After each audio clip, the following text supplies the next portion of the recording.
கர்த்தருடைய பரிசுநாமத்துக்கு ஸ்தோத்திரம். இன்னைக்கு நமக்கு கொடுக்கப்பட்ட வேத வசனம் உபாகமம் 15:12 வசனம்.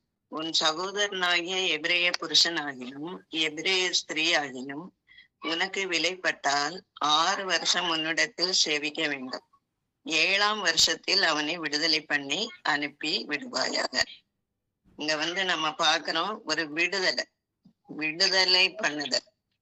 அடிமையா இருக்கிற ஒருத்தனை விடுதலை பண்ணுகிற ஒரு காரியம். அப்ப இங்க என்னன்னு பார்த்தோம்னா, யாத்திராம 21:2 இஸ்ரவேல் ஜனங்கள் எகிப்துல இருந்து அவங்க வரும்போதே, அவங்க அடிமையா இருந்த நேரத்துல கூட எகிப்துல இருந்து வெளியே வரும்போது மோசேண்டத்துல ஆண்டவர் சொன்னதை நம்ம பாக்குறோம். எபிரேயரில் ஒரு அடிமையை கொண்டாயானால் அவன் 6 வருஷம் சேவித்து 7ஆம் வருஷத்திலே ஒன்றும் கூடாமல் விடுதலை பெற்று போக கடவுள். அதாவது அவன்கிட்ட நீ ஒன்னும் வாங்கக்கூடாது. அவன் அடிமையா 6 வருஷம் சேவிச்சிருக்கான். அதனால நீ அவன்கிட்ட ஒண்ணுமே நீ வாங்கக்கூடாது. அவனை நீ 7ஆவது வருஷத்துல என்ன செய்யணும்னா நீ விடுதலை பண்ணிடணும் அப்படின்னு சொல்லி கர்த்தர் சொல்றத இங்க நம்ம பாக்குறோம். இந்த உபாகமும் அந்த 15ஆம் அதிகாரம் முதல் வசனத்துல நம்ம பாக்குறோம், 7ஆம் வருஷத்தின் முடிவிலே விடுதலை பண்ணுவாயாக. 7ஆம் வருஷத்தின் முடிவில, அப்ப அந்த 7 வருஷம் முடிகிற அந்த நேரத்துல விடுதலை, அந்த அடிமைக்கு விடுதலை கொடுக்கலாம். அப்ப அவனுகிட்ட நீ எதுவுமே நீ வாங்கக்கூடாது. நீ என்ன செய்யணும், அவனை விடுதலை பண்ணணும் அப்படின்னு. 2ஆவது வசனத்துல நம்ம பாக்குறோம், விடுதலையின் விபரமாவது பிறனுக்கு கடன் கொடுத்தவன் எவனும் கர்த்தர் நியமித்த விடுதலை கூறப்பட்டபடியால் அந்த கடனை பிறன் கையிலாகிலும் தன் சகோதரன் கையிலாகிலும் தண்டாமல் விட்டுவிட கடவன். அங்க அந்த விடுதலைக்கு அதை எப்படி பண்ணணும் அப்படிங்கிற ஒரு காரியத்தை ஆண்டவர் சொல்றத நம்ம இங்க பாக்குறோம்.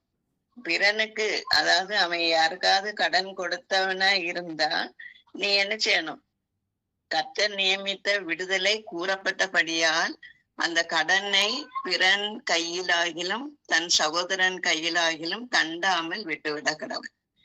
அதாவது அந்த கடனை அங்க வேண்டாம், நீங்க அதை விட்டு விடுங்க அப்படின்னு சொல்லிட்டு நம்ம பாக்குறோம். ஒருவேளை அந்த அடிமை ஏதாவது வாங்கியிருந்தா அதை நீங்க அவன் கையில வாங்க வேண்டாம் அப்படின்னு உள்ள ஒரு இதுல அங்க கர்த்தர் சொல்றது நம்ம பாக்குறோம். அந்த 3ஆவது வசனத்துல பாக்குறோம், அந்நிய ஜாதியான் கையிலே நீ கடனை தண்டலாம், உன் சகோதரனிடத்திலோ உனக்கு வர வேண்டியதை உன் கை விட்டு விட கடவுள் அப்படின்னு சொல்லி இங்க நம்ம பாக்குறோம்.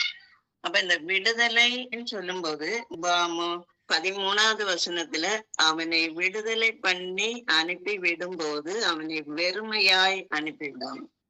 வெறுமையா நீ அனுப்பக்கூடாது. அதாவது அவன் வெறுமையா வந்தான், அவன் ஒண்ணும் இல்லாம வந்தான். நீ உன்னிடத்துல 6 வருஷம் அவன் சேவித்ததற்குரிய அந்த பலனை நீ என்ன செய்யணும், கொடுக்கணும். நீ வெறுமையா அவனை அனுப்பக்கூடாது. 14ஆவது வசனத்துல நம்ம பாக்குறோம், உன் தேவனாகிய கர்த்தர் உன்னை ஆசீர்வதித்ததின்படி உன் நாட்டு மந்தையிலும் உன் களத்திலும் உன் ஆலையிலும் எடுத்து அவனுக்கு தாராளமாய் கொடுத்து அனுப்பி விடுவாயாக. அவனுக்கு விடுதலை நீ கொடுத்துட்டேன்னா அவன் போகும்போது நீ எல்லாவற்றையும் நீ அவனுக்கு தாராளமா கொடு. முதலாவது நீ அவனை வெறுமையா அனுப்பாத, 2ஆவது நீ தாராளமா அவனுக்கு கொடுத்து அனுப்பணும் அப்படின்னு சொல்லி பாக்குறோம். அடுத்தது 15ஆவது வசனத்துல, நீ எகிப்து தேசத்தில் அடிமையாய் இருந்ததையும் உன் தேவனாகிய கர்த்தர் உன்னை மீட்டு கொண்டதையும் நினைவு கூற கடவாய். அப்ப நீங்க என்ன எகிப்து தேசத்துல எப்படி அடிமையா இருந்தீங்களோ அதை நீங்க நினைங்க. இந்த நேரத்துல நம்மளும் இப்படிதானே ஒரு அடிமையா இருந்தோம் அப்படிங்கறத நீங்க நினைச்சு அதை நினைவு கூர்ந்து அவனுக்கு செய்ய வேண்டிய காரியத்தை நீங்க செய்யுங்க அப்படின்னு ஆண்டவருங்க சொல்றத நம்ம பாக்குறோம். 16ஆவது வசனத்துல நம்ம பாக்குறோம், ஆனாலும் அவன் உன்னிடத்தில் நன்மை பெற்று உன்னையும் உன் குடும்பத்தை நேசிப்பதனால் நான் உன்னை விட்டு போக மாட்டேன் என்று உன்னுடனே சொல்வானே ஆகில், நீ ஒரு கம்பியை எடுத்து அவன் காலை கதவோடே சேர்த்து குத்துவாயாக. பின்பு அவன் என்றைக்கும் உனக்கு அடிமையா இருக்க கடவன். உன் அடிமை பெண்ணுக்கும் அப்படியே செய்ய கடமை. இப்ப இங்க என்ன பாக்குறோம்னு சொன்னா, அவனுக்கு ஒருவேளை விருப்பம் இல்லை, உன்னை விட்டுட்டு அவனுக்கு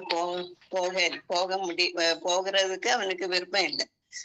நீ அவனை நேசித்த நேசம், அவன் உன்னிடத்துல நேசித்த அந்த நேசம், அது அப்படிப்பட்ட ஒரு ஒரு சிநேகத்தை அந்த இடத்துல உருவாக்குனதுனால, ஒரு சகோதர சிநேகம் உருவானதுனால, ஒருவேளை அவன் உன்னை விட்டு போகிறதுக்கு அவனுக்கு இஷ்டம் இல்லைன்னு சொன்னா, நீ என்ன செய், அவனை என்ன செய்யணும்னா ஒரு கம்பியை எடுத்து கதவோட சேர்த்து அந்த காதுல நீ குத்துவாயாக அப்படின்னு. அப்ப அந்த காதுல குத்துற காரியம் என்னன்னு சொன்னா, காதுல குத்துன பிறகு அது ஒரு அடையாளம். அவன் அதுக்கு பிறகு யாருக்கிட்டையும் அடிமையா போய் இருக்க முடியாது. அப்படிப்பட்டதான ஒரு அடையாளத்தை அந்த இடத்துல ஆண்டவர் அவனுக்கு கொடுக்கிறார். நீ அத கதவோட சேர்த்து காதை என்னச்சு கம்பியால குத்து, அப்படி குத்துவாயாக அப்படின்னு சொல்லி நம்ம இங்க பாக்குறோம். அப்போ அடிமைக்கும் அந்த அடிமை பெண் இருந்தா கூட அந்த பெண்ணுக்கும் அப்படிதான் நீ செய்யணும் அப்படின்னு சொல்லி இங்க சொல்றத பாக்குறோம். 18வது வசனம், அவனை விடுதலையாக்கி அனுப்பி விடுவது உனக்கு விசனமாய் காணப்பட வேண்டாம், இரட்டிப்பான கூலிக்கு ஈடாக 6 வருஷம் முன்னிடத்தில் சேவித்தானே, இப்படி உன் தேவனாகிய கர்த்தர் நீ செய்யும் எல்லாவற்றிலும் உன்னை ஆசீர்வதிப்பார்.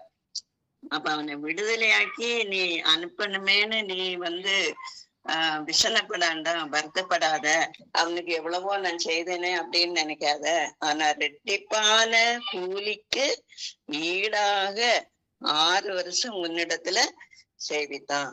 அப்ப உனக்கு எவ்வளவோ ரெட்டிப்பான ஆசீர்வாதத்தை அவன் பெற்று தரும்படியா உன்னிடத்துல 6 வருஷம் அவன் சேவித்திருக்கிறான்.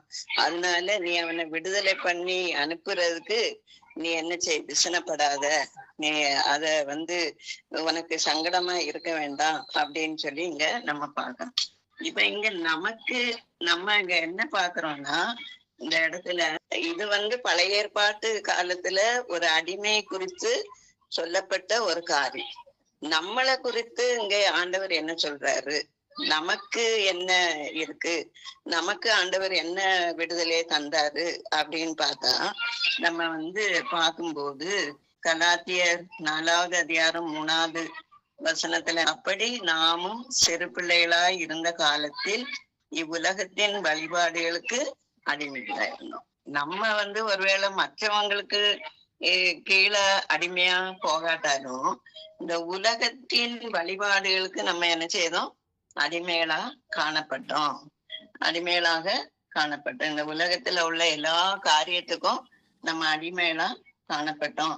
வழிபாடுகள் நம்ம ஒருவேளை அது ஒரு இதுல இருந்து நம்ம வந்திருந்தா அந்தந்த இதுல உள்ள அந்த வழிபாடுகளை நம்ம இது பண்ணிட்டு இருந்திருப்போம். அப்படிப்பட்டதான அந்த வழிபாடுகளுக்கு நீங்கள் அடிமைகளா இருந்தீர்கள்.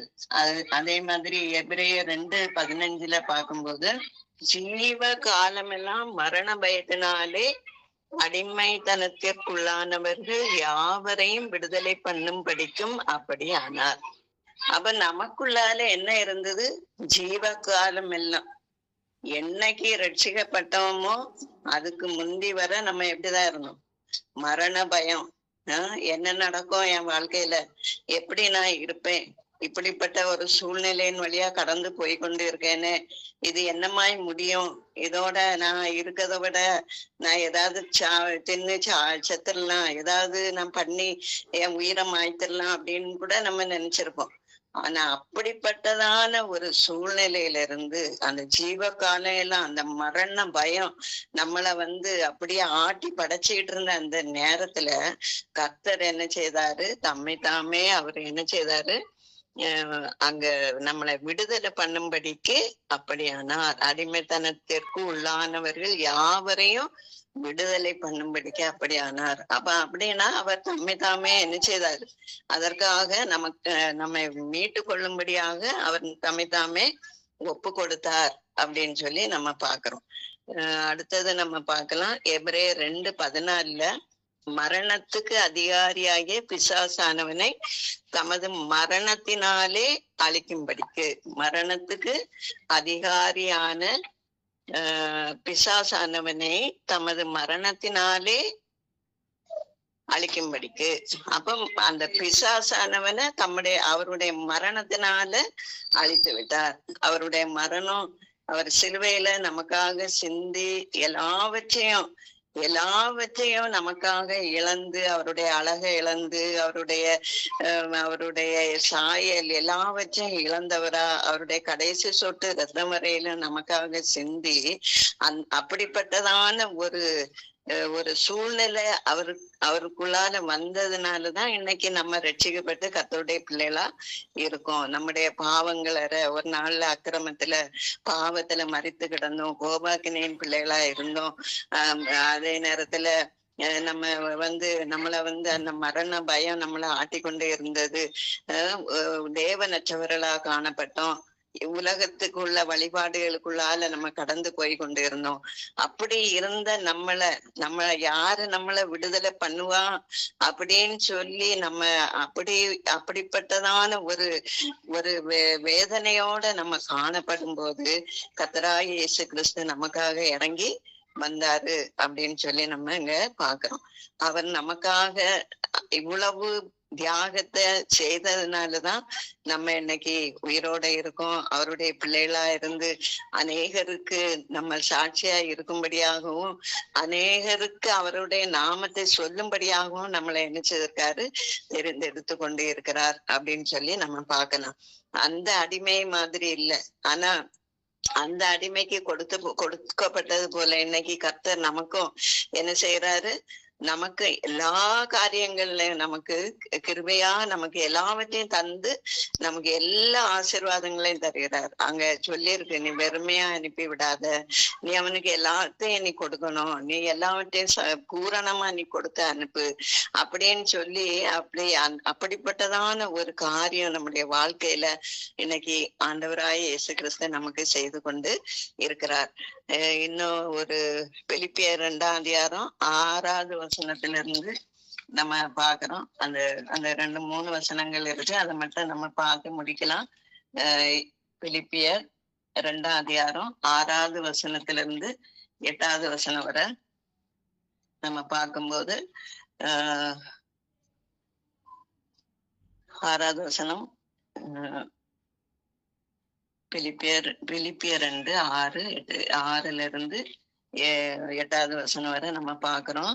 அவர் தேவனுடைய ரூபமாய் இருந்தும் தேவனுக்கு சமமாய் இருப்பதை கொள்ளையாடின பொருளாக எண்ணாமல் தம்மை தாமே வெறுமையாக்கி அடிமையின் ரூபம் எடுத்து மனுஷர் சாயலானார். அவர் மனுஷ ரூபமாய் காணப்பட்டு மரண பரியந்தம், அதாவது சிலுவையின் மரண பரியந்தமும் கீழ்ப்படிந்தவராகி தம்மை தாமே தாழ்த்தினார். அப்ப நமக்காக அவர் என்ன செய்தாரு, தம்மை தாமே தாழ்த்தினார்.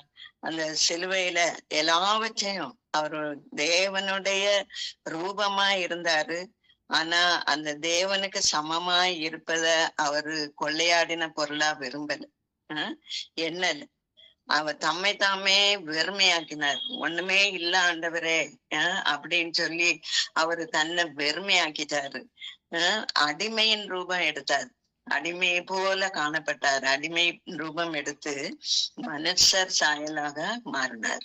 மனுஷனாக இந்த உலகத்துல நமக்காக பல பாடுகளை பட்டு இன்னைக்கு அடுத்த வசனத்துல நம்ம பார்க்கும்போது அவர் மனுஷ ரூபமாய் காணப்பட்டு மரண பரியந்தம், அதாவது சிலுவையின் மரண பரியந்தமும் கீழ்ப்படிந்தவராகி தம்மை தாமே தாழ்த்தினார் அப்படின்னு சொல்லி இன்னைக்கு நமக்காக ஜீவனை கொடுத்த, நமக்காக எல்லாவற்றிலும் நமக்கு ஒரு நண்பனாக, ஒரு சிநேகிதராக, ஒரு தாயாக, ஒரு தகப்பனாக, எல்லா சூழ்நிலையில நம்ம எவ்வளவு வேதனையோட காணப்பட்டாலும் நம்முடைய எல்லா வேதனைகளையும் அவர் எல்லாவற்றையும் ஏற்றுக்கொண்டவரா நமக்காக பரிதபிக்கிற அந்த பிரதான ஆசாரியராக இன்னைக்கும் அவர் என்ன செய்யறாரு, பிதாவின் வலது பார்சத்துல இருந்து நமக்காக வேண்டுதல் செய்து கொண்டே இருக்கிறார்.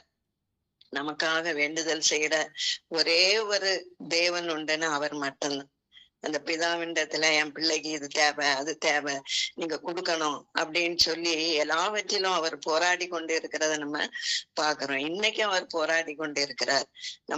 நம்ம கண்ணீரை அவர் காண்கிறவர் அல்ல. நம்ம கண்ணீர் சிந்தும் போது உடனே அதை என்ன செய்யறாரு, அத பார்த்து பிதாவினிடத்துல சொல்லி சிலதுக்கு உடனே எல்லாம் அந்த காரியங்கள் நடக்கு இல்லைன்னு சொன்னா அது கொஞ்சம் பிந்தினாலும் அதை எப்படியாவது அவர்கிட்ட இருந்து பரிந்து பேசி பேசி பேசி நமக்காக செய்கிற ஒரு தேவாதி தேவனாக இந்த நாள்ல நம்முடைய மத்தியில அவர் இருக்கிறார். இருந்தவரும் இருக்கிறவரும் மாகிய சர்வ வல்லமை உள்ள தேவன் நம்முடைய மத்தியில இருக்கிறார். அது அவருக்கு நன்றிகளை செலுத்துவோம். நம்மளும் இந்த உலகத்தின் காரியங்கள்ல அடிமைகளா இருந்து இன்னைக்கு அவருக்காக நம்ம எழும்பி நிக்கோம்னா அது தேவனுடைய சுத்த கிருபை. அதற்காக நம்ம அவருக்கு நன்றி செலுத்தி நம்ம இந்த வார்த்தைகளின் அடிப்படையில இன்னொரு முறையா நம்மளை ஆராய்ந்து பார்த்து நம்ம அவருடைய வழியில நடக்க ஆண்டவர் நமக்கு கிருபை செய்வாராக. ஆமேன்.